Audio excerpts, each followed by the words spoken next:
Syedara Lun Uniga Sigli magangkan mahasiswa ke Malaysia.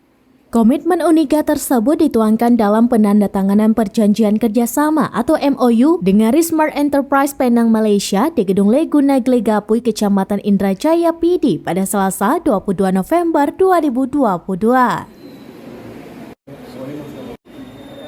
Proses penandatanganan MOU dilakukan CEO Rismart Enterprise MD Rashid bin Ulong, disaksikan Rektor Uniga Sigli, Profesor BI Ansari MPD, dan sejumlah wakil rektor dan dekan hingga para dosen yang ikut hadir. Kegiatan itu dirangkai dengan penyerahan cenderamata dan foto bersama di Gedung Leguna Glegapui.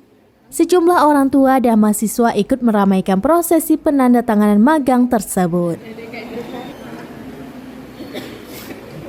1, 2, 3. Dari PD, Muhammad Nazar, Serambinus.com.